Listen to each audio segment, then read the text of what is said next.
Today's video is about one of the worst issues currently plaguing our society and one that is not often discussed, and that is addiction to pornography. Now, use of pornography has been normalized as being a relatively harmless process by most people, but that is no longer the case, especially with advancements in internet speed and the ability to access free content whenever one wants to. Being addicted to pornography is honestly now the hidden epidemic within Western society. In 2008, only 5% of males reported using pornography on a daily basis. But in 2017, that has risen to nearly 39% of men who use pornography every single day. Now, pornography addiction has a severe impact on one's emotional, mental, and even physical health. Its main impact is one's ability to relate to their environment around them, and especially to form intimate connections with romantic partners. In fact, a lot of people report losing attraction to their intimate partner through the overuse of pornographic materials. It also causes severe sexual dysfunction, low self-esteem, anxiety, depression, and a really important one is the inability to delay instant gratification. That's because, sexual arousal in of itself induces the same dopamine hit that the use of cocaine does, and it also kind of hijacks the same nerve centers that the use of cocaine and methamphetamines do.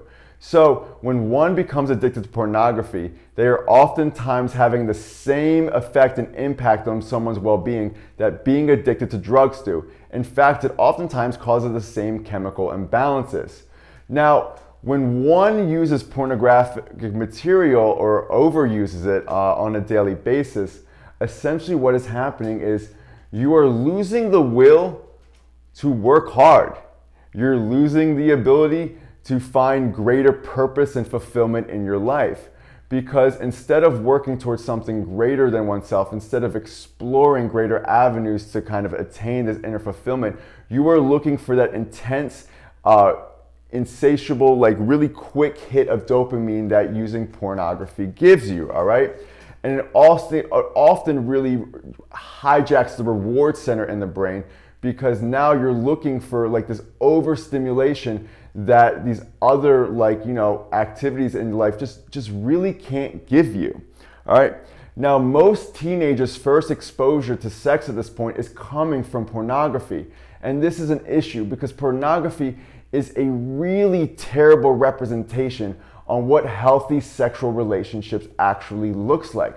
But teenagers are now being conditioned to believe that their sexual encounters, interactions, have to represent what they see in pornography. But pornography is not about relating on an intimate level. So most teenagers go around seeing sexual encounters as nothing more than being about performance, right? And not about relating and not about forming healthy, intimate connections. Not only that, but for those who follow my channel, I look at things from an energetic, spiritual perspective. And pornographic materials are a very low energetic vibration. What this means is that they are very destructive to your energy body, okay? When one is using pornography on a daily basis, it puts a very low energy within your field. So you will likely attract partners who are of low energy, or if you have a high quality partner, they're unconsciously going to start noticing the shift in your energy and they will want to leave you, all right? Or they will lose attraction. Pornography is terrible on the sacral chakra and the heart chakra. And sacral in terms of being able to form intimate relationships, and heart being able to connect with others. So what are the risk factors to developing addiction to pornography? Childhood trauma is a big one, especially if someone went through child sexual abuse. But also another big one are those who grew up in very conservative religious homes where sexual desires were very repressed, okay? Because then, pornography becomes this novelty, this kind of risk-taking thing. And oftentimes, from the clients I work with, a lot of the people that have pornography addictions usually grew up in very conservative religious homes. Also, having early exposure to pornographic material from an adult who kind of normalized it and told you it was okay can lead someone to believe that it's all right to use this as a means to, whatever.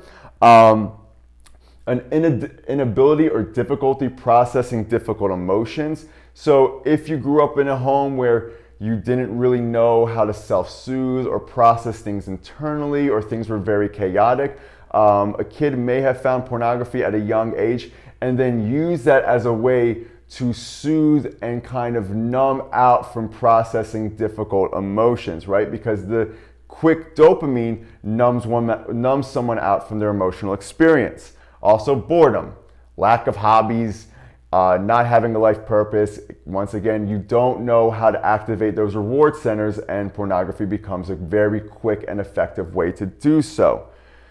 If you were overly stimulated in your childhood, overuse of video games, watching a lot of movies, right? You never were really taught how to be still and be alone. It's very easy to find your way to pornographic materials as a means to kind of satisfy that craving for being overly stimulated. Pornography works on a lot of different things within the mind and creates a lot of stimulation and a lot of constant novelty, right? The brain and the mind are always seeking novelty, and pornography does a very good job, unfortunately, at satisfying that need. Cultural conditioning, all right? If you grew up in a family environment or a community where women were seen as objects, then the use of pornography will not bring about maybe the shame that it should, or don't want to say that, but basically it just normalizes the use of seeing women as objects and material that kind of perpetuate that same concept. So, being addicted to pornography causes real chemical changes within someone's mind. It really has someone starting to feel lethargic, not present, and really destroys the quality of our relationships and our life. So how do we heal it? Well, first we have to become aware of the triggers. You have to draw your awareness to what is going on when the urges to use pornography arise. Anytime you start to notice an urge to use pornographic material, start asking yourself these questions. What emotions am I feeling? Did something just happen to me? What did I just do? What time of day is it?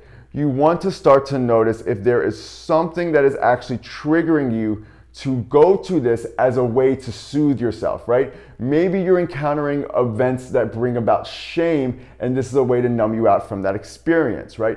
Maybe you had a difficult conversation with your partner, and instead of working through it, you want to use pornographic material to just kind of not have to deal with that, all right?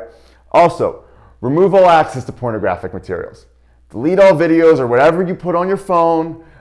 Get some site blockers. Rearrange the furniture in your home so it's there's a different association with things, and also make sure to get a really good support system around you, okay? Have people who are going to check in with you and hold you accountable, right? Have people who are also not going to shame you for the use of it and who are going to be understanding, but holding you responsible as you move through this journey. Next, be prepared for the withdrawal.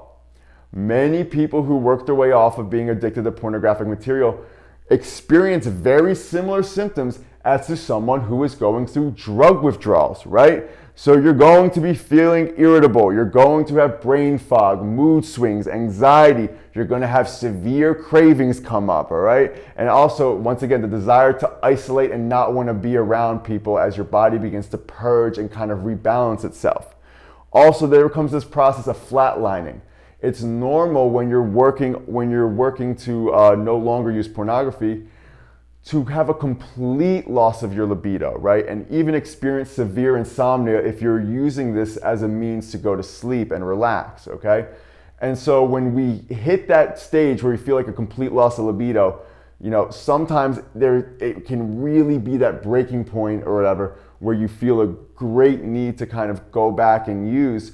But ultimately, you just have to ride this out as, everything, once again, is learning to rebalance itself and your body is really recalibrating. Next, you can expect to process some heavy emotions.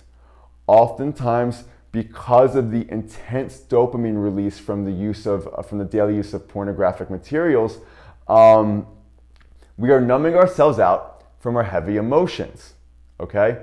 So all these heavy emotions that were there that we kind of never had to experience, they didn't leave, they're still there. And as your body starts to rebalance and recalibrate, right, and you're no longer having these huge instant releases of dopamine, well, these heavy emotions are gonna come back. And they can be very uncomfortable if we don't really have a lot of resources to soothe ourselves, to work through them and process them.